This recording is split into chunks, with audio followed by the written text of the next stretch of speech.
अस्सलाम वालेकुम स्टूडेंट्स।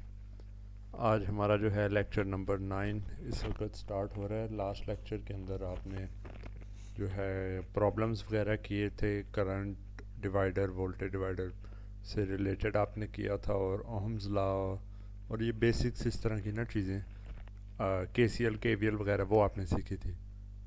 तो जो आज का हमारे पास लेक्चर है, इसके अंदर हम जो है ना थोड़ा आगे को मूव करेंगे और जो कुछ रिमेनिंग प्रॉब्लम्स हमारे पास रह गई थी इन टॉपिक से रिलेटेड उनको सॉल्व करेंगे, और फिर जो है अगले टॉपिक पे मूव कर देंगे। तो सबसे पहले जो है हमने पिछली प्रॉब्लम्स करी थी 2.11 जो है वो हमारे पास रह गई थी। तो यहाँ पे क्या किया हुआ है कि यहाँ पे हमसे इक्विवेलेंट कंडक्टेंस का पूछा गया है, और ये वाला सर्किट है, और पूछा गया यहाँ से जी देखने में ना क्या कंडक्टेंस हमारे पास आती है। तो इसको हम किस तरीके से करेंगे, आपको अब पता होना चाहिए कि जी कंडक्टेंस जो है वो ऑपोजिट तरीके से बिहेव करेगी। रेसिप्रोकल ऑफ रेजिस्टेंस हमारे पास जो है कंडक्टेंस है। तो जैसे रेजिस्टेंस दो अगर पैरेलल में लगे होते थे तो आपने जो है उसको पैरेलल में सॉल्व उस तरीके से करना था कि अगर रजिस्टर लगे होते तो आपने जो है मल्टीप्लाई रजिस्टर्स को डिवाइडेड बाय उनके समेशन के करना था। यहाँ पे क्योंकि पैरेलल में कंडक्टेंसेस जो हैं वो ऐड होती हैं, तो जो ये वाली दो हैं ये आपके पास मिलके बन जाएंगी ऐड होके 20s। ठीक है, 20 सीमेंस आपके पास जो है ये हो गई। उसके बाद जब ये वाली कंडक्टेंस 20 सीमेंस की आपके पास इधर आ जाती है और 5 सीमेंस की ऊपर है, तो इनको जब ऐड आपने सीरीज़ के अंदर जब कंसिडर करना है तो वहाँ पे आपको जो है थोड़ा बहुत जो है अपना कैलकुलेटर का यूज़ करना पड़ेगा। ठीक है, कैलकुलेटर का यूज़ अब आप किस तरीके से करेंगे, ऑप्शनल है मतलब। तो हम क्या देखते हैं कि जी 20 हमारे पास आ रहा है 5 के साथ, तो हम यहाँ पे लिखेंगे जी 20 इन्वर्स प्लस 5 इन्वर्स, आंसर आ गया और उसका इन्वर्स लिया तो 4 सीमेंस जो है ना हमारे पास वैल्यू आ गई। तो उसका मतलब है कि इन दोनों को कंसिडर करते हुए हम यहाँ पे लिख देंगे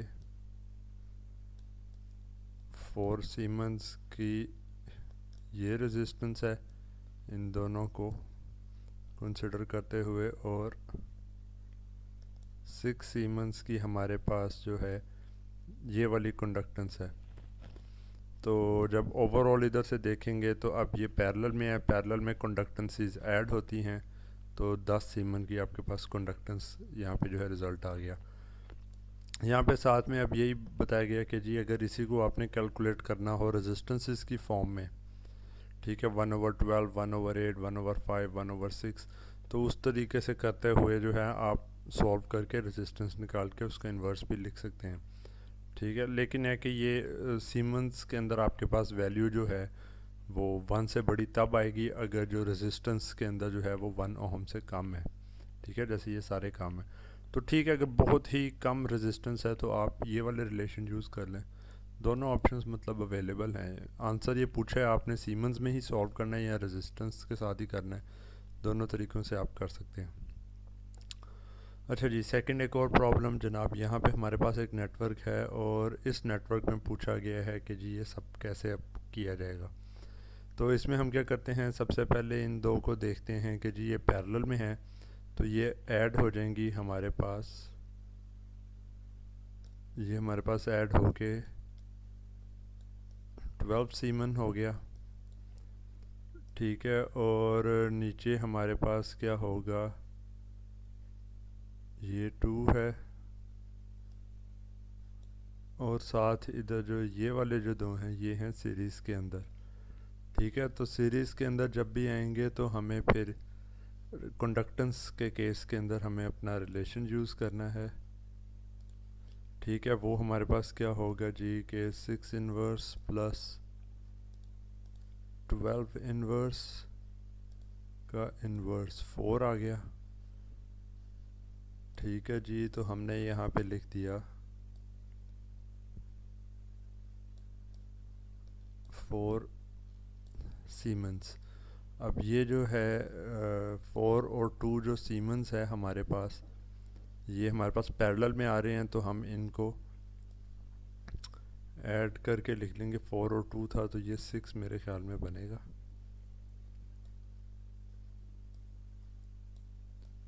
6 सीमेंस आ गया। उसके बाद फिर हमें जो है कैलकुलेटर यूज़ करना पड़ेगा। 12 इनवर्स प्लस 6 इनवर्स, इनवर्स 4 आ गया दोबारा से।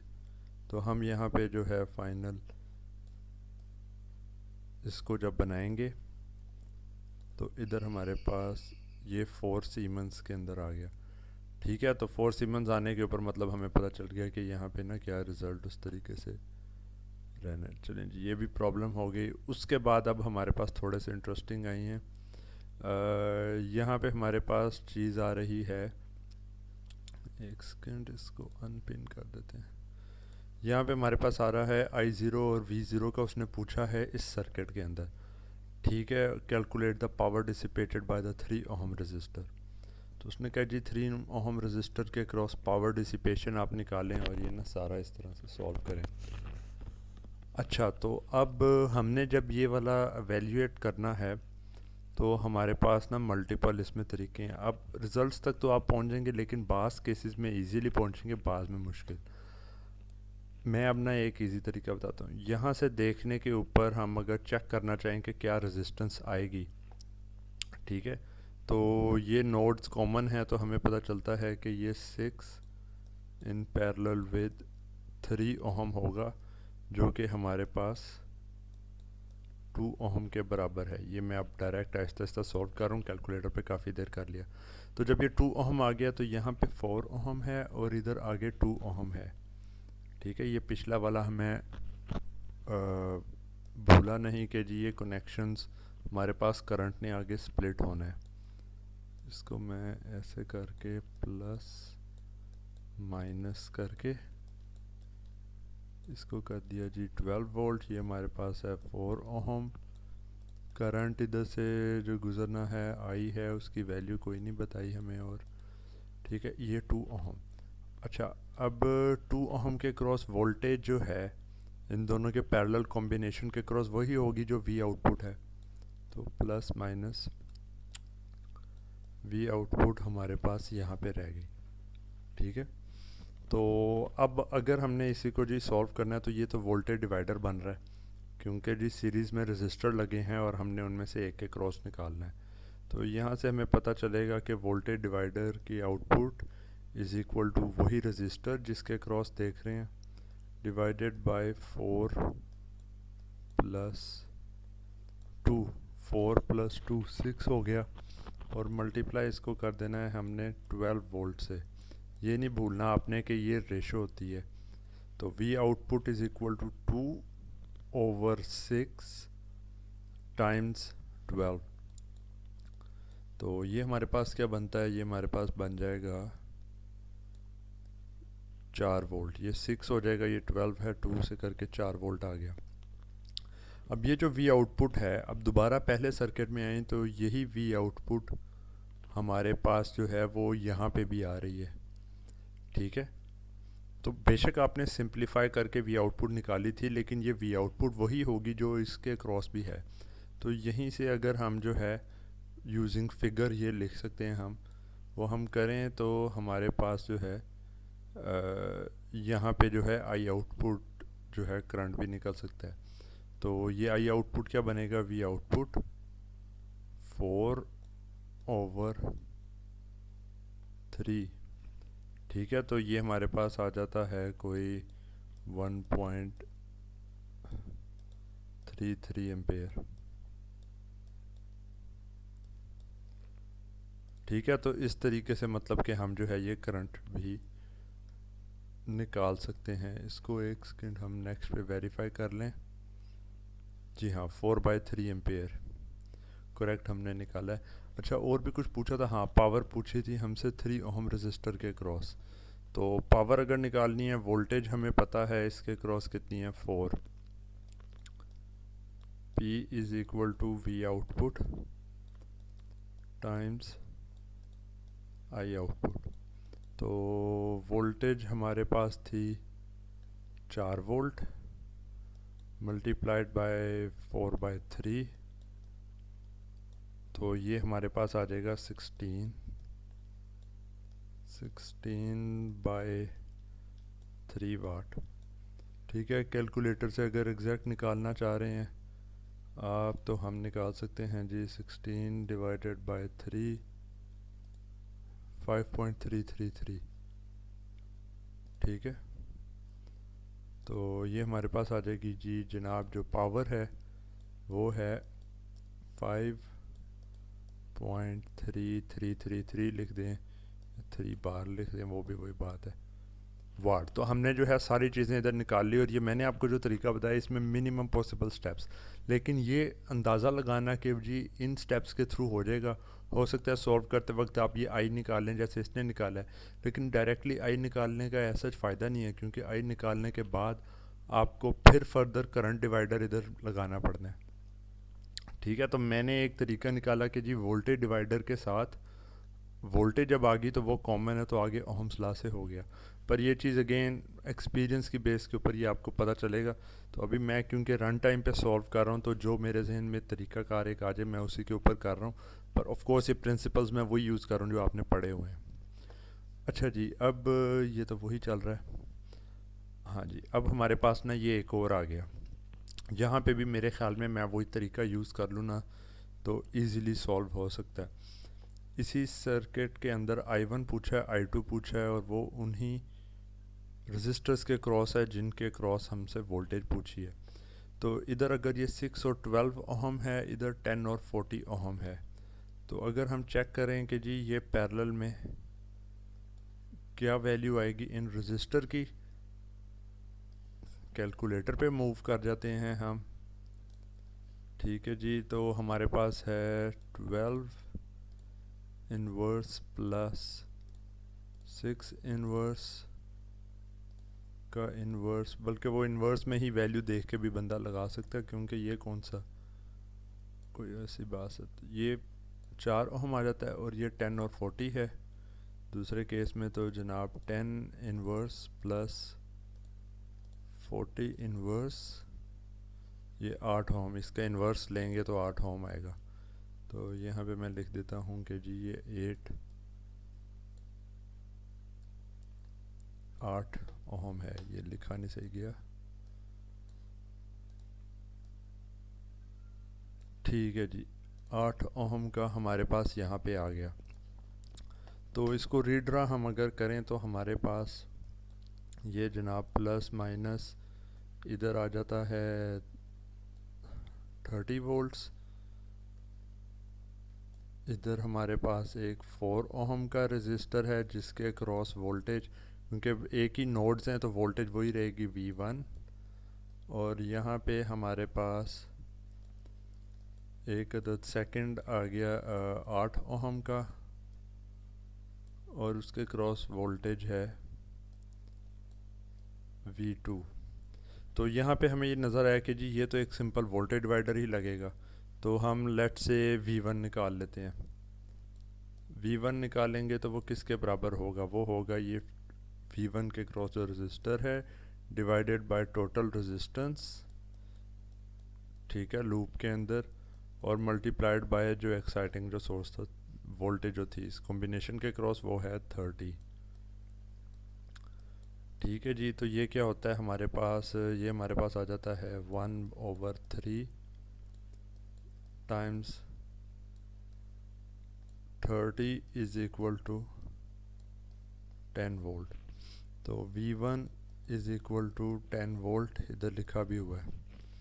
और इसी तरह से अगर V2 निकालना हो, मल्टीपल तरीके हैं। एक है कि हम इधर KVL लगा लें, तो अगर हम KVL लगाएं और कोई इस तरह की लूप बना दें, तो उसमें ये माइनस है, ये प्लस है, और ये प्लस है, तो इसका मतलब है -30 plus V1 plus V2 is equal to 0। ठीक है, यह KVL लगाया है, KVL। तो यहाँ पर से हम क्या करते हैं कि अगर हमारे पास V1 की जो वैल्यू आई थी इसमें प्लेस कर देते हैं। तो 10 वोल्ट इधर प्लेस करें, -30 -20 वोल्ट हो गया। अगली तरफ जाके V2 is equal to 20 volts. ठीक है, ऑफ कोर्स ये दोनों का सम मिलके 30 वोल्ट होना है ना। जितना पोटेंशियल इंक्रीज़ हुआ है तो जो भी चार्जेस इधर से फ्लो कर रहे होंगे उतने पोटेंशियल लूज़ करके वहाँ तक आएंगे। ये आ गया। उसके बाद जनाब I1 जो आपने निकालना है, तो I1 के केस में अब यहाँ पर से नहीं करंट, वो आपसे I1 कौन सा करंट है, ठीक है, वोल्टेजेस आ गई थी आपके पास, पर I1 करंट है इस 12 ओहम रजिस्टर के क्रॉस, ना कि 4 ओहम। तो दोबारा इधर से आप ये लिखेंगे कि using the arrow of the current, the marked arrow of the current I1। ठीक है, तो वहाँ पर से फिर आपने आगे जाते हुए यहाँ पे लिखना है कि जी ये हो गया 10 divided by 12 is equal to 5/6 ampere. वो वैल्यू अभी मैं निकालने, मेरे ख्याल में यही आनी है। और I2 निकालना है तो वो आपके पास ये 20/40, 20/40 इज़ इक्वल टू 0.5 एम्पेयर। और जो पावर दोनों के क्रॉस निकालनी है तो इन रजिस्टर्स के क्रॉस, तो I1 टाइम्स V1, तो ये क्या हो जाएगा 50/6 हो जाएगा।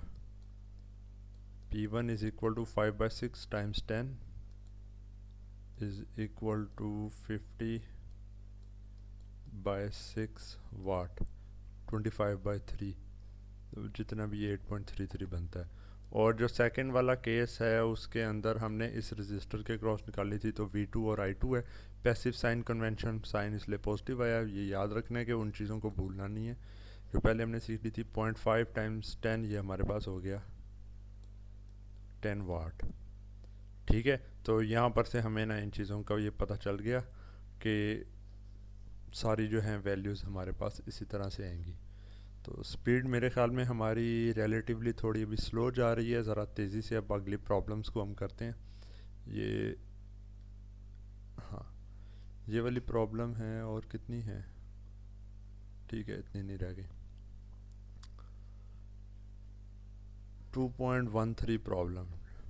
अच्छा जी, अब हमारे पास इस तरीके से एक बन रहा है और एक करंट सोर्स लगा है, और पूछा क्या गया हमसे, voltage V output, the power supplied, ठीक है, bye the current source and the power absorbed by each resistor. अच्छा, अब ईच रजिस्टर की पावर आपने निकालनी है, तो ये थोड़ा सा ना रिलेटिवली हो जाता है डिफरेंट, लेकिन है कि इसको भी हम एक ना क्विक मेथड के थ्रू कर सकते हैं। हम क्या कहते हैं कि जी पावर निकालनी है तो कोई मसला नहीं, हम ऐसे करते हैं, इसको लेबल कर देते हैं I0, और जो यहाँ से करंट फ्लो करेगा उसको I1 कह देते हैं।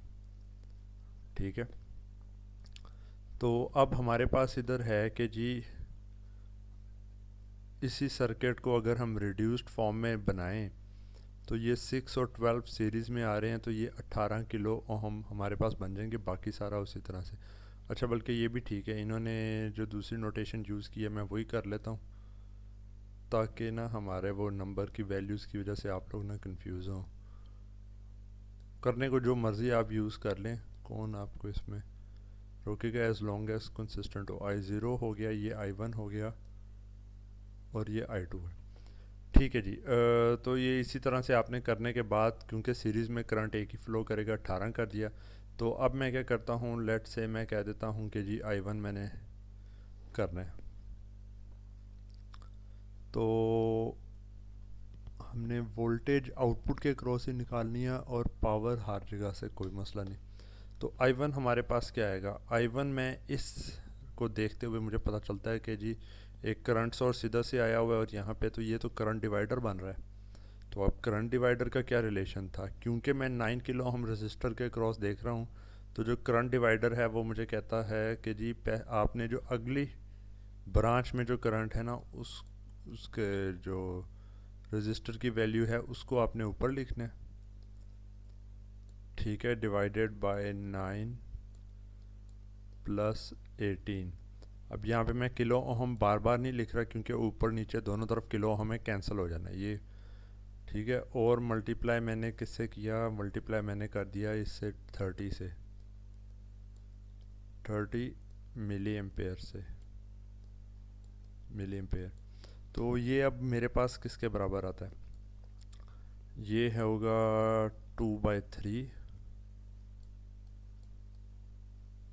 ठीक है, 9 को 2 से करें 18 आता है, तो 2 टाइम्स ये आता है, 1 टाइम ये 3 रेशो। अब ये मैं बेसिक मैथमेटिक्स का तो नहीं बताने लगा बार बार, लेकिन ये 30 मिली एम्पेयर से मल्टीप्लाई करके ये डिवाइड हो जाएगा 3, इसका इधर से कैंसिल हो गया 1 इंटू ये आ गया कैंसिल हो के 10 रहा, ये बन गया 20 मिली एम्पेयर। ठीक है, अब ये 20 मिली एम्पेयर हमारे पास I1 आ गया। गुड। तो अब हम यहाँ पे जो है इस पॉइंट पे अगर KCL लगाएं तो वो हमें बताता है कि जी टोटल जो करंट्स इनवर्ड आ रहे हैं, इनवर्ड कौन सा करंट आ रहा है, 30 मिली एम्पेयर। ठीक है, जो मेन सप्लाई से आ रहा है, बल्कि खाली अभी 30 लिखते हैं, मिली बार बार लिखने से ना टाइम ज़ाया होगा। 30 मिली एम्पेयर इधर आ रहा है, हमारे पास 20 मिली एम्पेयर इधर को जा रहा है, तो ये आ गया। अवे मूव करने वाले हैं 20 प्लस I2। ठीक है, तो I2 कितना आ गया, is equal to 10 milli ampere. तो हमारे पास ये सारे के सारे जो है ना करंट्स आ गए। तो अब मेन जो चीज़ें पूछी गई थी वो हमसे पूछा गया था कि जनाब कितनी पावर सोर्स सप्लाई कर रहा है और कितनी पावर एब्जॉर्ब की जा रही है हर रजिस्टर से, और वोल्टेज वी आउटपुट की वैल्यू भी पूछी गई थी। सबसे पहले हम वोल्टेज वी आउटपुट निकालते हैं। तो वी आउटपुट हमारे पास क्या होगा, वी आउटपुट हमारे पास है I1 टाइम्स 9। तो I1 जो हमने निकाला था वो कितना था, ये 20। I1 हमारे पास जो है 20 है, 20 times 9, 20 milli ampere times 9 is equal to, इसको मैं कर देता हूँ, 20 मिली है और 9 के है, तो ये जो किलो ओहम है ना ये मिली से कैंसिल हो जाएगा। ठीक है, मतलब यूनिट्स इसके ना नॉर्मल वोल्ट्स के अंदर आएंगे। 20 टाइम्स 9 हमारे पास हो गया 180 volt, if I am not mistaken, इधर कहीं निकाला हुआ है, हाँ 180 वोल्ट्स। ओके गुड, 180 वोल्ट हमारे पास यहाँ पे आ गए। तो अब जब पावर का हमने निकालना है तो P सप्लाई जो है, एस इसको कह देते हैं, वो किसके बराबर होगा। तो हमारे पास इधर पॉजिटिव आ रहा है, इधर नेगेटिव है, तो जो करंट है वो नेगेटिव टर्मिनल से सप्लाई में इंटर हो रहा है, पॉजिटिव से अवे ना कि इंटर। तो पैसिव साइन कन्वेंशन के हिसाब से नेगेटिव साइन के साथ करंट हमारे पास था 30, और ठीक है ये 30 मिली एम्पेयर टाइम्स वोल्टेज 180। तो ये हमारे पास क्या आता है, इसको क्विकली इधर से निकाल लेते हैं। तो ये बनेगा जनाब, मिली का यूनिट हम एंड पे बाहर ही लिख देंगे, तो टाइम्स 180 इज इक्वल टू 5400 मिली वाट। तो ये मिली का अगर इसके साथ हम डिवाइड करते हैं, डिवाइडेड बाय 1000, तो ये आ जाएगा 5.4। ठीक है, तो ये सारा आ गया हमारे पास 5.4 वाट। हमने किया क्या कि इसकी वैल्यू इतनी बड़ी आ रही थी, तो ये मिली जो है इसको पॉइंट से नॉर्मल यूनिट में आ गया 5.4 वाट। तो 5.4 वाट ये प्रोवाइड कर रहा है। एब्जॉर्ब देखेंगे अगर हम हर तरफ से, तो जनाब ये 180 वोल्ट P1 को अगर देखते हैं, यहाँ पे ना ये नेगेटिव साइन इसका याद रखना है कि ये पावर जो है सप्लाई कर रहा है। P1 के केस में अगर हम देखते हैं तो हमारे पास I1 है 20 मिली, 20 मिली टाइम्स वोल्ट है 180, तो ये कितना बन जाएगा। अगेन कैलकुलेटर यूज़ करना पड़ेगा। इसको इधर ही रख देते हैं बिल्कुल साइड पे करके ताकि ना सही रहे। तो ये हमारे पास कितना बन जाएगा, ये हो जाएगा जनाब 20 मिली लिखने के लिए ना ऐसे करते हैं 20 × 10, हाँ नहीं 20 × 10⁻³ ये एक तरह का ना हमने 20 मिली एम्पेयर इसमें हो गया। ठीक है, ये 10⁻³ वाला ऐसा ये यूज़ करते हैं और मल्टीप्लाई कर दिया इसको 180 से 3.6 वाट। तो अब हमारे पास कितना आ गया, ये आ गया जनाब 3.6 वाट। अच्छा, अब आगे हमारे पास ना ये दो रजिस्टर्स हैं, तो इसके अंदर से हमने दोनों के क्रॉस निकालना है। तो P2 लेट से मैं इसके क्रॉस लेबल कर देता हूँ और P3 मैं इसके क्रॉस लेबल कर देता हूँ। तो अब इन रजिस्टर्स के क्रॉस हमें ना वोल्टेज एग्जैक्ट हर एलिमेंट के क्रॉस नहीं पता, तो उसको निकालने का क्विक तरीका क्या है कि जी करंट तो हमें पता है ना, तो हम रिलेशन यूज़ कर लेंगे I2 whole square times 6K इसके लिए। ठीक है, तो अब हमारे पास I2 कितना था, I2 हमारे पास था 10 मिली। तो अब उसके लिए हम क्या करते हैं कि जी यहाँ पे पहुँचे इस तरह से 10 × 10⁻³ ये कर लिया, हमारे पास जनाब 10 मिली एम्पेयर आ गया। तो इसका स्क्वायर लेना है, इसका स्क्वायर लिया हमने और मल्टीप्लाई कर दिया उसके साथ जो रेजिस्टेंस है वो है हमारे पास 6 किलो इंटू 6 एक्सपोनेंट 3, तो हमारे पास पावर आ गई 0.6 वाट। इनको कहाँ लिखा जाए, जगह ही सारी एक तो ना ख़राब हो गई है, यहाँ पे लिख देते हैं। P2 हमारे पास आ गया 0.6 वाट। उसके बाद ये P3 था, P3 के केस में करंट तो हमारे पास उतना ही होगा। तो मैं क्या करता हूँ,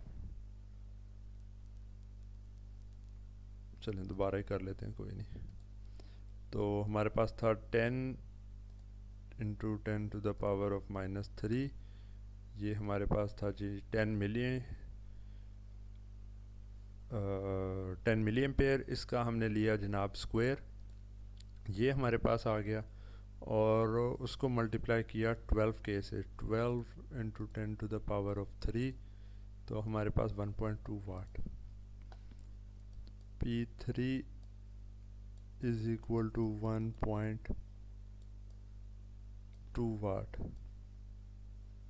ठीक है, 1.2 प्लस 0.6, 1.2 प्लस 0.6 इतना हो गया। और इसमें हम ऐड करते हैं ये जो था हमारे पास P1 था 3.6 और ओवरऑल रिज़ल्ट 5.4 है, जितनी कि हमारे पास पावर सप्लाई जो है सप्लाई कर रही थी। तो जितनी जनरेट कर रही है, सप्लाई की जा रही है, पावर उतनी ही एब्जॉर्ब हो रही है, तो हमारा रिज़ल्ट जो है वो कंसिस्टेंट है और ठीक है। आप चाहते तो उसी को यूज़ करके आखिरी एक आध रजिस्टर की भी वैल्यू निकाल सकते थे, पर खैर हमने नहीं उस तरह किया। ये पूरा करके आपके पास रिज़ल्ट्स वगैरह आ गए। अच्छा, इन्होंने खाली 12 और नहीं हर रजिस्टर की ही पूछी थी, ठीक है, हमने सही सॉल्व किया। उसके बाद ये लास्ट प्रॉब्लम इसकी, और उसके बाद हम नए टॉपिक्स पे चलेंगे। ठीक है, तो जो लास्ट प्रॉब्लम है वो है for the circuit shown in figure 2.45, जिसको मैंने यहाँ पे कर दिया। V1 और V2 को निकालना है। ठीक है, ये वोल्टेज और ये वोल्टेज निकालनी है। The power dissipated in the 3 kilo ohm and 20 kilo ohm resistors, इन्हीं के क्रॉस पावर भी निकालनी है। And the power supplied by the current source, और करंट सोर्स पावर कितनी सप्लाई कर रहा है। तो ये अच्छा खासा काम एक तरीके से ना, मतलब हमारे पास ये आ रहा है। तो इसको थोड़ा अब हमें तरीके से एक तरह से ना करना होगा। अब इशू क्या है कि जी इसके क्रॉस वोल्टेज निकालने के लिए हमें ये करंट चाहिए। करंट ये पता हो तो करंट डिवाइडर लगेगा। ठीक है, तो ये इतना ना इजी नहीं है, इसके अंदर आप ना इतने सिंप्लीफाइड तरीके से नहीं कुछ भी इसको कर सकते। तो हम इसको कैसे सॉल्व करें? हम ऐसे करते हैं कि सबसे पहले तो हम ना इसको सिंप्लीफाइड एक बनाते हैं, इन दोनों ब्रांचेस के अंदर ना करंट निकालते हैं कि इस ब्रांच में कितना जाना है और इस ब्रांच में कितना जाना है करंट। ठीक है, कैसे निकालेंगे हम इसको ना, एक सिंप्लीफाइड ऐसे करके बनाते हैं। ये करंट सोर्स है हमारे पास 30 मिली का। ठीक है, तो इन दो रजिस्टर्स को हमने ना सिंप्लीफाई कर दिया। तो ये सिंप्लीफाई करके हमारे पास आ गया 4K। अब याद रहे कि जब हम इसको 4K में कन्वर्ट करते हैं तो ये V1 के क्रॉस की वैल्यू के नहीं हमें अंदाज़ा रहता। तो हमें ये और पुराना सर्किट दोनों यूज़ करने पड़ेंगे एक्चुअल रिज़ल्ट तक पहुंचने के लिए। अच्छा जी, दूसरी साइड पे हमने क्या किया कि जी हमने ये 5K और 20K को जो है पैरेलल में सॉल्व करना है। अब 5K 20K पैरेलल में क्या होते हैं? तो 5 इनवर्स प्लस 20 इनवर्स का इन्वर्स लिया तो 4K होता है। ठीक है, तो जी यहाँ पे हमारे पास 4 किलो ओम आ गया, और ये क्योंकि नोड्स उसी तरह से रिटेन रहे हैं तो इससे हम वोल्टेज भी निकाल सकते हैं, जो कि हमारे पास V2 होगी। पर अब V2 निकालने के लिए साथ में हमें जो है ना, जो ये वाला करंट होगा इसको मैं कह देता हूँ I डैश, और ये वाला करंट इसको मैं कह देता हूँ I डबल डैश। तो यहाँ पर से अब हम एक करंट I डैश और ये वाला करंट I डबल डैश हम निकाल सकते हैं। ठीक है, कि करंट सोर्स लगा है बाकी चीज़ों के अंदर। तो अब I डैश हमारे पास क्या होगा? I डैश हमारे पास होगा, ये भी 4 है वो भी 4K है, तो बेसिकली इतना मसला तो ना हुआ। 4 प्लस 4 टाइम्स 30 मिली एम्पेयर। ठीक है, तो ये आधा हो के यहाँ पे हमें पता चल रहा है कि ये दोनों रजिस्टर बराबर हैं, तो वैल्यू आधी हो जाएगी। तो ये हमारे पास आ गया जनाब 15 मिली एम्पेयर। आई डैश है, और क्योंकि दोनों बराबर हैं तो ये आई डबल डैश भी इसी के बराबर होगा। ठीक है, इसका भी रिलेशन निकालेंगे तो 4/4 प्लस 4 आएगा। तो ये हमारे पास आई डबल डैश के भी बराबर है। सॉल्व करके भी निकाल सकते हैं, लेकिन हमें इस सर्किट से पता चल गया। अच्छा जी, दोनों करंट्स बराबर हैं। तो अब जब करंट ये हमें पता है तो क्या हम ये वोल्टेज निकाल सकते हैं? हम बिल्कुल निकाल सकते हैं, क्योंकि करंट है, रजिस्टर पता है, तो हमारे पास V2 is equal to I dash times 4K। ठीक है, अब I डैश क्या है हमारे पास? I डैश हमारे पास है 15 मिली एम्पेयर, लिख दें, टाइम्स 4K। तो ये हमारे पास कितना आ जाएगा? ये हमारे पास आ जाएगा 60 वोल्ट। ठीक है, तो 60 वोल्ट हमारे पास V2 आ गया। यहाँ पे भी V2 की वैल्यू 60 वोल्ट ही लिखी हुई है। दूसरे केस में हमें V1 की वैल्यू चाहिए, तो V1 की वैल्यू अब हम कैसे निकालेंगे? हम डायरेक्ट नहीं निकाल सकते, हमें लेकिन पता है कि इधर से जो करंट फ्लो कर रहा है I डबल डैश, ठीक है, तो जो करंट इधर से फ़्लो कर रहा है, वो जो इस कॉम्बिनेशन में से फ़्लो कर रहा है, वो एक्चुअली इन दोनों में से भी फ़्लो कर रहा है। तो यहाँ पे भी I double dash current flow कर रहा है। तो V1 is equal to I double dash times 3K। तो ये क्या आएगा? ये जनाब करंट दोनों बराबर थे, 15 milli ampere times 3K is equal to 45 volt. तो हमारे पास जो है V1 की वैल्यू जो है वो 45 वोल्ट आ गई और दूसरा 60 वोल्ट आ गया। और क्या निकालना है, पावर डिसिपेशन इन दोनों रेजिस्टर्स के क्रॉस निकालनी है। तो अब हमारे पास इधर जो है वोल्टेज हमें अच्छा, पावर डिसिपेशन की तरफ आते हैं। यहाँ पे हमें करंट और वोल्टेज दोनों पता है। I डबल डैश करंट है और V1 वोल्टेज है। तो P1 इसको कह लेते हैं। ये हमारे पास क्या होगा, ये P1 हमारे पास होगा I double dash times V1। ठीक है, पैसिव साइन कन्वेंशन सारा कुछ उस हिसाब से ओके है। तो इसको हम करेंगे जनाब 15 मिली एम्पेयर मल्टीप्लाइड बाय 45। ठीक है जी, तो ये 15 एक्सपोनेंट -3 ये आ गया। इसको मल्टीप्लाई करते हैं हम, किससे करना है, 45 से। तो 675 हमारे पास मिली वोल्ट आ गया। ठीक है, 675 मिली वोल्ट। तो ये 675 मिली वोल्ट हमारे पास यहाँ पे पावर आ जाएगी इज इक्वल टू 675 मिली वाट। और जो यहाँ पे निकालना है, अच्छा अब यहाँ पे क्या मामला है, यहाँ पे मामला ये है कि हमें वोल्टेज इसके क्रॉस पता है, करंट नहीं पता। आप कहेंगे नहीं हमने यहाँ तो करंट निकाला था, पर आप तवज्जो से देखें ये करंट इनके पैरेलल कॉम्बिनेशन में से है। आप चाहें तो एग्जैक्ट करंट निकाल सकते हैं, लेकिन उसके लिए इस करंट से इस करंट में आना आपको करंट डिवाइडर लगाना पड़ेगा। उसकी बजाय वोल्टेज हमें क्योंकि डायरेक्टली पता है 60 वोल्ट है, तो इसके क्रॉस जो पावर निकालनी है तो वो क्यों ना हम जो P2 है वो हम कर लें V²/R, V2 whole square over जो है ये 20K। तो इसका मतलब है वोल्टेज कितनी थी, 60 का स्क्वायर लें और इसको डिवाइड कर दें आप 20K के साथ। तो ये कितना आपके पास बनेगा, यहाँ पर आए 60 का स्क्वायर ले लिया आपने और डिवाइड कर दिया इसको 20 एक्सपोनेंट 3 से। आई होप के यहाँ पे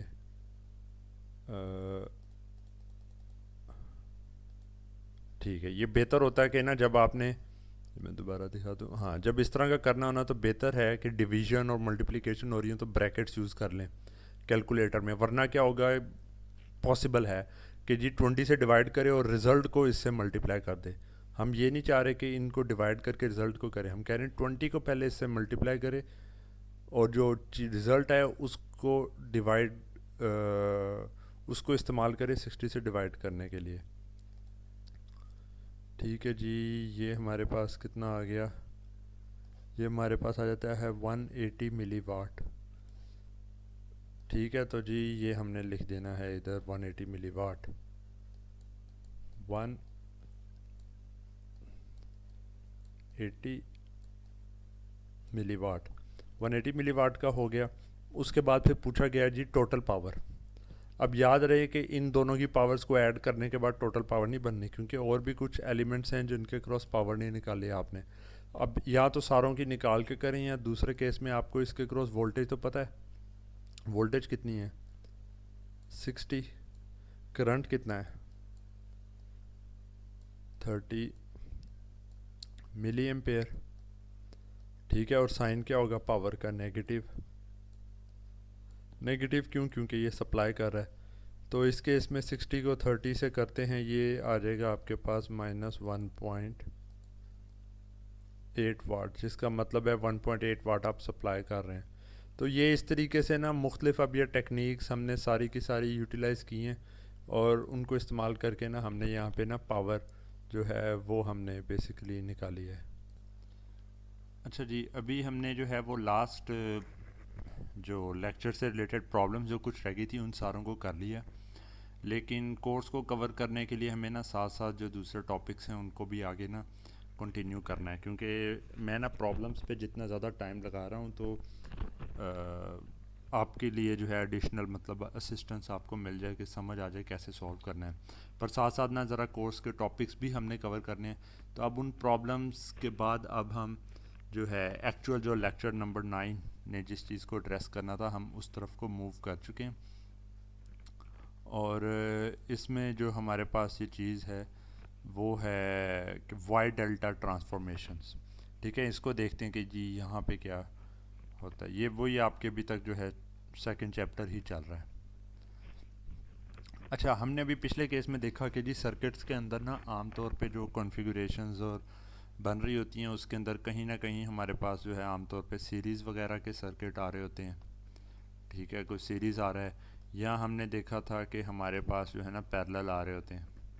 लेकिन ना अक्सर एक किस्म का कॉम्बिनेशन जो रिलेटिवली काफ़ी कॉमन है, जिसमें ना सीरीज़ होते हैं ना पैरेलल होते हैं, और उसको जो है आम तौर पे ना सॉल्व करने में टाइम ज़्यादा लग जाता होता है। तो वो एक तरह का ना ब्रिज टाइप कनेक्शन है, जैसे कि ये हो गया आपके पास। ठीक है, अब इस ब्रिज वाले कनेक्शन के अंदर अगर हम देखते हैं तो ये दोनों रेजिस्टर्स, इधर भी कोई नोड है इधर भी नोड है, तो इतनी आसानी से जो है ना कुछ सीरीज़ पैरेलल में इसमें नहीं बन रहा। और फर्दर क्या चीज़ है, अच्छा इसको ब्रिज इसलिए कहते हैं कि आपके पास ना ये समझें कि एक ही दो इस तरीके से ये पैरेलल, ये भी रजिस्टर लगा हुआ है इसको ना। ठीक है, रजिस्टर लगा हुआ है, इधर भी रजिस्टर लगा हुआ है, यहाँ पे भी लगा हुआ है। तो ये इस तरीके से आपके पास अगर इस तरह से होता तो बड़ा इजीली सॉल्व हो जाना था। लेकिन इसके दरमियान में ये जो एक समझ लें कि जैसे आपके पास जो है ना कि बीच में जो है ये एक लैंड टाइप एरिया जा रहा है, ये दूसरा लैंड टाइप एरिया है या रोड्स हैं, बीच में आपके पास जो है कोई दरिया वगैरह गुजरा है, और उसके ऊपर से जो है आपने यहाँ पे एक ब्रिज के थ्रू कनेक्ट किया हुआ है। ठीक है, इस वाले जो ब्रांच है और इस वाली ब्रांचेस को। ठीक है, तो इस वजह से जो है ना ये वरना बड़ी इजीली सॉल्व हो जाना था, इस तरह करने के बाद अब इजीली सॉल्वेबल नहीं है। आपको पूरा उसके लिए हर नोड के ऊपर कॉम्प्लेक्स इक्वेशंस लगा के सॉल्व करना होता है। तो इस तरह के केसेस में ना कुछ एडिशनल टेक्निक्स हैं जो कि पावर के अंदर भी यूज़ होती हैं, जिनको हम इस्तेमाल करके ना ऐसे सर्किट्स को भी सिंप्लीफाई किया जा सकता है जिनके तहत। ठीक है, अब अच्छे खासे इसमें बल्कि रजिस्टर्स आपके पास यहाँ पे जैसे देख सकते हैं लगे हुए हैं। अब ये जो हमारे पास कॉन्फ़िगरेशन जिसके थ्रू ये हल किया जा सकता है उसको कहते हैं वाई डेल्टा जो है कॉन्फ़िगरेशंस, जहाँ पर वाई हमारे पास जो है कॉन्फ़िगरेशन वो ये है। ठीक है, इसको वाई कॉन्फ़िगरेशन क्यों कहते हैं, क्योंकि ये नज़र आ रहा है आपको कि जी वाई एक बना हुआ है, ये देखें। ठीक है, साथ साथ इसको अक्सर टी कॉन्फ़िगरेशन जो है वो भी कहा जाता है। तो ये वाई लिखा हो या टी लिखा हो इससे एक्चुअल फ़र्क नहीं पड़ता, क्योंकि आपको पता है कि ये आपने ये रीड्रॉ सिंपल करने वाली बात है। इन दोनों केसेस के अंदर ये लेट से एक सेंट्रल कोई नोड है, एन कह देते हैं।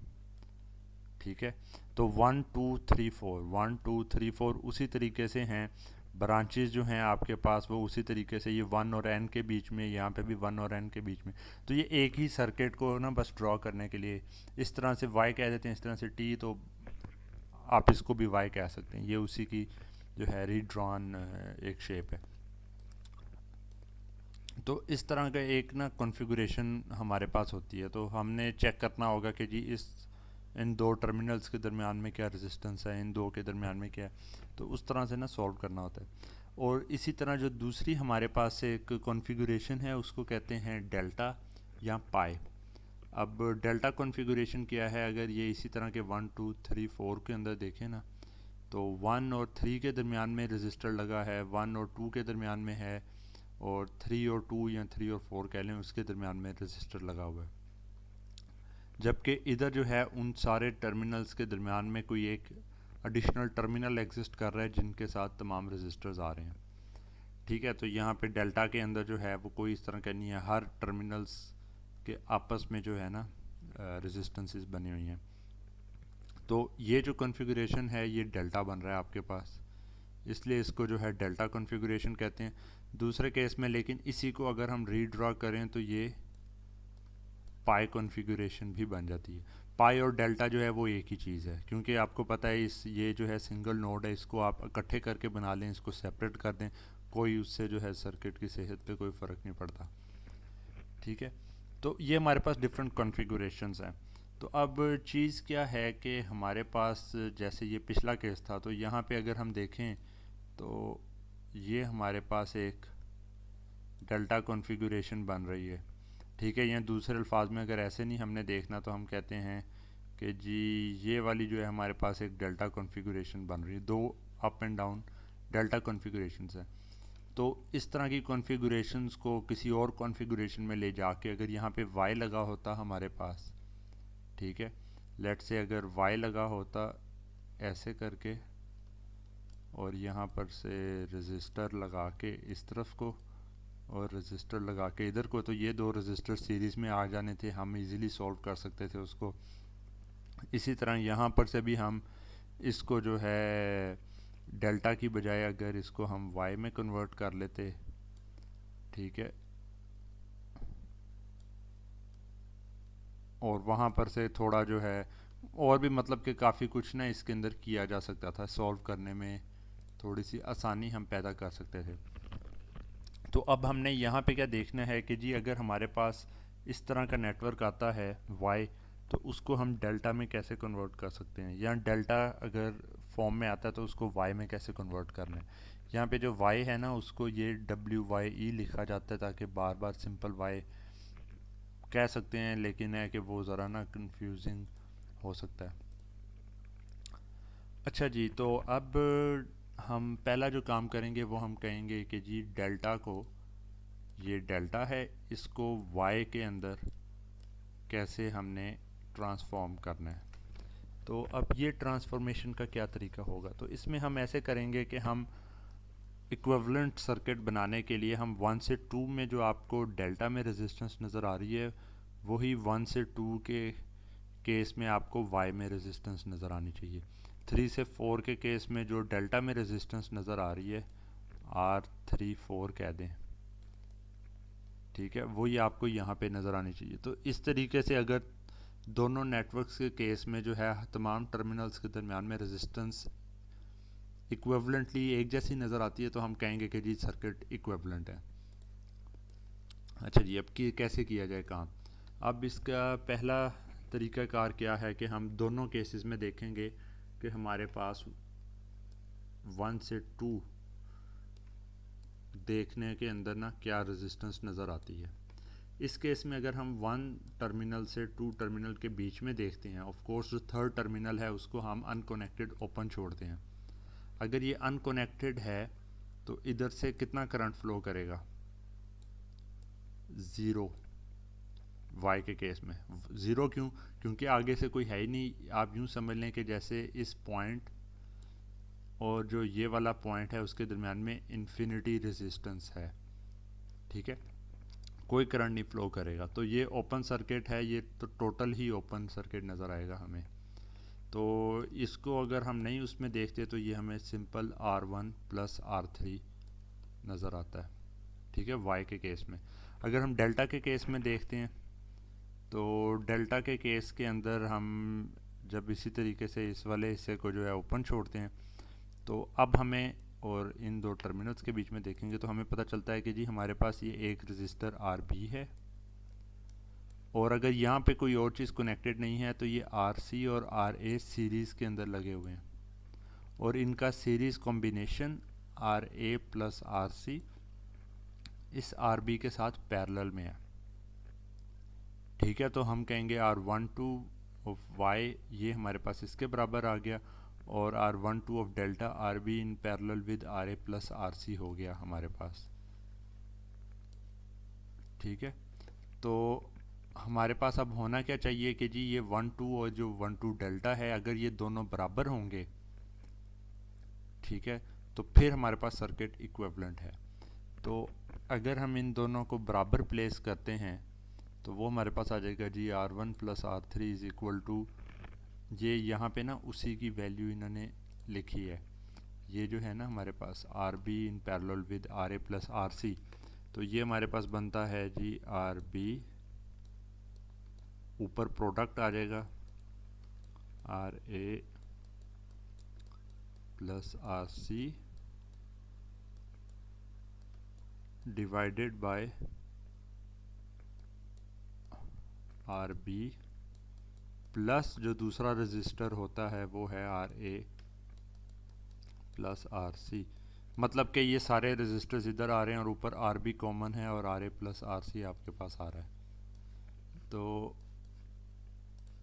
इसी चीज़ को जो है ना यहाँ पे इसने ये लिख दिया, ये चीज़ इसके बराबर है। इसी तरीके से अगर हम यही पैटर्न फॉलो करके बाकी टर्मिनल्स में देखेंगे तो R12 ये था, R13 के केस में R1 प्लस R2 आएगा, और जैसे इधर 1-2 के दरमियान में देखने के ऊपर R1 प्लस R3 आ रहा था और RB ऊपर था, इस केस में जो है 1-3 के केस में RC ऊपर आएगा, बाकी टर्मिनल्स इधर आ रहे हैं, वैल्यूज़ एडिशन हो रही है। R34 निकालेंगे या 32 भी इसको कह सकते हैं, उस केस में आपके पास R2 प्लस R3 आ जाएगा। ठीक है, 1 इधर मिसिंग है तो वो 1 वाला एलिमेंट इधर नहीं हमें नज़र आना। 1-3 है, ये है R34 32, इसके अंदर R1 मिसिंग है, R A R B plus R C. तो ये इस तरह करके ना ये रिलेशन आपके पास आ जाएंगे। इसको थोड़े तवज्जो से आप देखेंगे तो पता चलेगा कि एक पैटर्न चल रहा है कोई ना कोई, पर मैं वो अभी पैटर्न ही आपको बताता। पहले हम ज़रा ना इसको सॉल्व करके देखते हैं और एंड पे देखते हैं क्या हमारे पास बनता है। तो ये तीनों केसेस में हमने क्या देखा जी कि नीचे R A plus R B plus R C common आ रहा है, ऊपर एक केस में आर बी है तो बाकी दो टर्म्स प्रोडक्ट में आगे आ रही हैं एडिशन के साथ, आर सी है तो R A plus R B इधर ऐड होके मल्टीप्लाई हो रहे हैं, इस तरह करके। अब हम इसमें क्या करते हैं कि अगर हम जो है सब्ट्रैक्ट करते हैं इक्वेशन 2.47 सी फ्रॉम इक्वेशन 2.47 ए, ठीक है जी, इसमें से ये अगर सब्ट्रैक्ट करते हैं तो हमारे पास क्या रिज़ल्ट आता है। ठीक है जी, जब इसमें से सब्ट्रैक्ट करेंगे तो R1 तो हमारे पास रह जाएगा।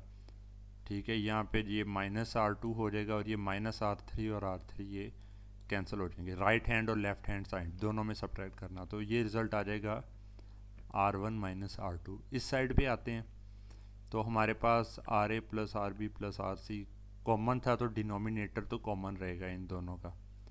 ठीक है, और न्यूमरेटर में देखते हैं तो R A R B plus R A R C ये आ जाएगा। ये ना मैं लिख ही लेता हूँ, R A R B plus R B R C, ये इधर से आ जाएगा, और जो नीचे वाला है इसको जो सब्ट्रैक्ट करना था वो आ जाएगा minus R A R B minus R A R C, R A and R C ये वाले कैंसिल हो जाएंगे, तो इसमें से अगर हम आर सी को कॉमन ले लें तो आर बी माइनस आर ए आपके पास आ गया। ठीक है, तो ये हमारे पास एक इक्वेशन जो है 2.48 हमारे पास जो है बन जाती है। ये अभी हम सॉल्व कर रहे हैं ना, प्रूफ एक तरह का। और इसमें से हम फिर क्या करते हैं, एडिंग इक्वेशन 2.47 बी एंड 2.48, फिर क्या किया, जब ये रिलेशन आ गया तो इसके अंदर ये ऐड कर दी। ठीक है, क्यों हम करना क्या चाह रहे हैं, R2 की टर्म इधर से ख़त्म करनी है। जब इसको ऐड करेंगे तो ये आपके पास कैंसिल हो जाएगा, ये R1 और R1 2R1 आ जाएगा। ठीक है, एक साइड पे, अगली साइड के ऊपर जब हम इसको ऐड करते हैं तो RC RA और इधर का RC RA जो है ये कैंसिल हो जाएगा, तो रिज़ल्ट हमारे पास आ जाएगा 2RC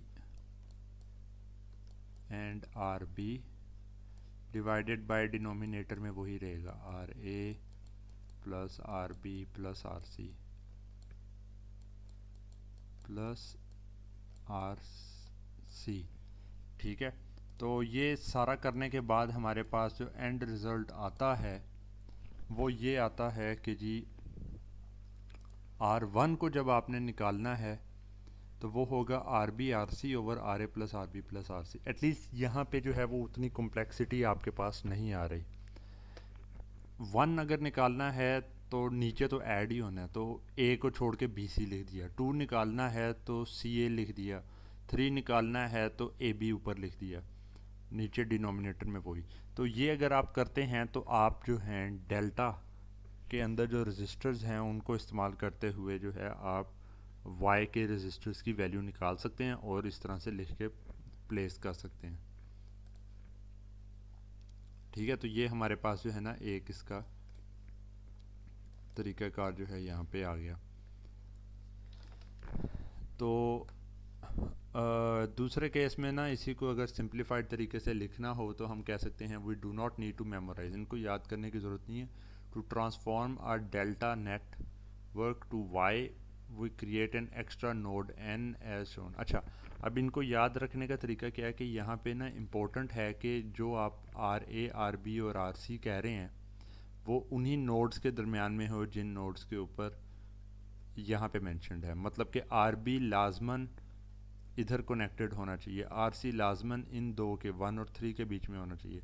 अगर और लेकिन है कि जब प्रॉब्लम सॉल्व करेंगे वहाँ पे तो नहीं किसी ने लिख के आपको देना कि जी ये कौन सा है रजिस्टर या नोड्स का नाम है। अब जब हम इस तरह के किसी सर्किट में सॉल्व कर रहे होंगे हमें ख़ुद अंदाज़ा लगाना है, अच्छा ये क्या है, ये क्या है, ये क्या है, और आगे सॉल्व करना है। ठीक है, तो ये एक तरह की प्रॉब्लम जनरेट करता है। तो उसके लिए हल क्या है कि जो स्टैंडर्ड आपने जब करना है ना तो आप ये वाला एक जो है ना चीज़ याद रखें, ये बनाना सीख लें कि किस तरह से करना होता है।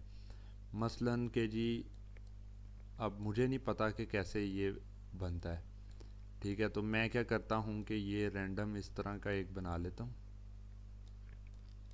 ये मैंने क्या बनाया है, ये मैंने एक डेल्टा एक अदद बना दिया कॉन्फ़िगरेशन, और उसके बीच में मैं क्या करता हूँ यहाँ पे ये एक y कॉम्बिनेशन बना देता हूँ। अच्छा जी, अब मैंने ये कर दिया तो अब मैं कैसे करूँगा। इसमें सबसे पहले क्या करना है, किसी एक को जिसको भी करना है आप a प्लेस कर दें, या इसने इधर b किया मैं इधर कर देता हूँ, b प्लेस कर दें और c प्लेस कर दें। ठीक है, अब जो a के साथ जो लगा होगा वो होगा R1 y का, इसके साथ लगा होगा R3 और इसके साथ लगा होगा R2। ठीक है, तो ये आपको पता चल गया कि जी ए बी सी है, बी के साथ R2 होना चाहिए, सी के साथ R3 होना चाहिए। और क्या है फर्दर कि अब जो ये बी लगा हुआ है ना तो आर बी रजिस्टर कहाँ होगा, आर बी रजिस्टर इसके ऑपोजिट होगा। ये हो गया, ये सी लगा है तो यहाँ पे आर सी है, ए लगा है तो यहाँ पे आर ए है। तो ये मतलब कि आप ज़ीरो से जो है ये वाली चीज़ बना सकते हैं। तो ये मेरे से प्रॉब्लम क्वेश्चन आंसर सेशन में पूछ लीजिएगा, दोबारा मैं बना के ये आपको दिखा दूंगा। प्रैक्टिस थोड़ी ना इसकी चाहिए होती है। ये जब आप बना लेंगे उसके बाद फिर आपको जो है आगे याद होना चाहिए, each resistors in the Y network is the product of the resistors in the two adjacent delta branches divided by the sum of 3 resistors. तो लेट से आपने अगर जो है इस डेल्टा से y की तरफ मूव करना है और R1 मैंने निकालना है, तो मैं क्या करूँगा, मैं कहूँगा जी ये R1 निकालना है। तो R1 क्या होगा, मेरे पास RB और RC का प्रोडक्ट, RB और RC का प्रोडक्ट है, और नीचे आ जाएगा RA plus RB plus RC। ठीक है, इसी तरह अगर मैंने ये R3 निकालना है तो अब मैं बेशक लेबल ना भी किए हों रजिस्टर्स, ठीक है, मैंने बस सॉल्व करते वक्त के जनाब मैंने इस तरह का बनाना है, तो मैं क्या करूँगा, इन दो को मल्टीप्लाई करके तीनों रजिस्टर्स की एडिशन नीचे लिख दूँगा। तो ये एक तरह का ना हमारे पास जो है क्विक वे आउट होगा कि इतना हर वक्त तो नहीं ना बैठ के आप डेरिवेशन ही अगर आपने करते रहनी है तो प्रॉब्लम है, लेकिन अगर ये आपको सारा ज़ुबानी याद करना पड़े तो भी प्रॉब्लम है। तो मेथड को याद करें ना कि रिज़ल्ट को, ठीक है। वो थोड़ा सा कोई चीज़ आगे पीछे हो तो वो वरना आपकी प्रॉब्लम उसमें आ सकती है। तो इसी तरह ये ना कलर मैंने इधर चेंज की, ये डेल्टा टू वाई था। वाई टू डेल्टा जब हमने ट्रांसफॉर्मेशन करनी हो तो उस केस में क्या होगा हमारे पास कि जी ये पिछलों का वही लिखा हुआ है। तो उस केस में हम क्या करते हैं कि जी यहाँ पे पिछले के रिज़ल्ट लेते हैं डेल्टा टू वाई के, और R1 R2 plus R2 R3 plus R3 R1 कर देते हैं, ठीक है। जब हम ये करेंगे ना तो हमारे पास ये रिज़ल्ट आ जाएगा। ये मैं थोड़ा क्विकली करता हूँ क्योंकि टाइम अब कम हो रहा है। तो रिज़ल्ट आ जाता है RA RB RC, और ऊपर जो है RA plus RB plus RC आ जाता है। और डिनोमिनेटर में क्योंकि ये हर एक में ये प्रोडक्ट के अंदर चीज़ें आ रही थी तो RA plus RB plus RC whole square, यहाँ से इसको कैंसिल किया, RA RB RC over RA plus RB plus RC आ गया। फाइन, ये इतना कुछ हमारे पास आ गया। इसके अंदर हम आगे क्या करेंगे कि जब हमने ये रिलेशन हमारे पास आ गया था, R1 हमारे पास था RB RC over RA plus RB plus RC, ठीक है। तो अगर हम ऐसे करें कि जो ये वाली पूरी टर्म आई है, ठीक है, ये इस चीज़ को जो है यहाँ पे डिवाइड कर दें, दोनों इस इक्वेशन के अंदर लेफ़्ट और राइट हैंड साइड दोनों पे डिवाइड कर दें। इसको मैं कर दूं डिवाइडेड बाय R1, और इस साइड पे मैं इस चीज़ से डिवाइड कर दूं, ठीक है। तो पता चलेगा कि जी ये चीज़ इससे कैंसिल आउट हो जाएगी, RB RC इससे कैंसिल आउट हो जाएगा, तो RA is equal to all of this. मतलब कि हर जो RA को अगर आपने निकालना है ना, ये वाला जो है रजिस्टर, वो आपके पास किसके बराबर होगा? वो आपके पास होगा जी R1 R2 plus R2 R3 plus R3 R1, ठीक है। और उन सारों का जो है डिवाइड किससे करना है? इस R1 से। तो अगर मैंने RB निकालना है तो वो किसके बराबर आएगा? R1 R2 plus R2 R3 plus R3 R1 divided by R2। तो इस तरह करके मेरे पास अब जो है Y2 डेल्टा जो है कॉन्फ़िगरेशन, उसका भी रिज़ल्ट एक तरीके से आ जाता है, ठीक है। तो इसको हम सिंप्लीफाई करें तो each register in the delta network is the sum of all possible products of Y registers taken two at a time divided by the opposite register, opposite Y register, ठीक है। तो अब यहाँ पे आप लोगों को होगा कि जी इतना सारा कुछ तो याद रखा नहीं जा सकता, तो ये वाली जो है इस तरह की कॉन्फ़िगरेशन बनाने का जो तरीका है वो आप देख के जो है फिर सर्किट्स के अंदर इसको सॉल्व किया जा सकता है, ठीक है। यहाँ पे लास्ट चीज़ टाइम लेक्चर का तकरीबन हो गया। हमारे पास ना कुछ होता है बैलेंस्ड वाई और डेल्टा कॉन्फ़िगरेशंस। अब ये क्या चीज़ होती है कि बैलेंस्ड के केस में अंदर अगर जो वाई बना हुआ है उसके अंदर जो तीनों एलिमेंट्स हैं, ठीक है, उनके जो रेजिस्टेंसेस हैं अगर वो बराबर हैं तो उसको बैलेंस्ड वाई जो है कॉन्फ़िगरेशन कहेंगे। और अगर डेल्टा के अंदर जो है हमारे पास तीनों जो रजिस्टर्स हैं वो हमारे पास बराबर हों तो उसको हम बैलेंस डेल्टा कॉन्फ़िगरेशन कहेंगे। तो उस केस में जब कन्वर्जन करनी हो पिछले रिलेशन से देखें तो हमें पता चलता है कि जो आर वाई तीनों रजिस्टर बराबर आर वाई होंगे, ठीक है, वो हमारे पास R delta by 3, R delta मतलब कि 3 टाइम्स आर वाई के बराबर होगी, कि आर वाई की हर ब्रांच के दरमियान में जो रेजिस्टेंस आती है उसके मुकाबले में 3 टाइम्स ज़्यादा जो है डेल्टा की रेजिस्टेंस होगी। This is 3 times multiplied by what this resistance is. तो क्योंकि यहाँ से यहाँ तक जब देखेंगे तो वो एक तरह का जो है ना हमारे पास वो सीरीज़ में जैसे ये एक तरह के रेजिस्टर आ रहे होते हैं तो इसलिए जो है डेल्टा में ज़्यादा नज़र आती है।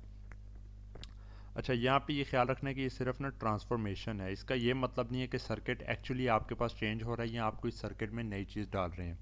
आप सिंपली जो है मैथमेटिकल ऑपरेशंस करके ना इक्विवेलेंट 3 टर्मिनल नेटवर्क पैटर्न बना रहे हैं। ताकि आप जो है अपने से सर्किट्स को सिंपली सॉल्व कर सकें। ठीक है, उन केसेस में जहाँ रजिस्टर सीरीज़ और पैरेलल में नहीं है। तो ये आगे ना इसकी प्रॉब्लम्स हम जो है वो नेक्स्ट लेक्चर में करेंगे। तो अभी जो क्वेश्चंस आपके हैं वो आप लोग पूछ सकते हैं।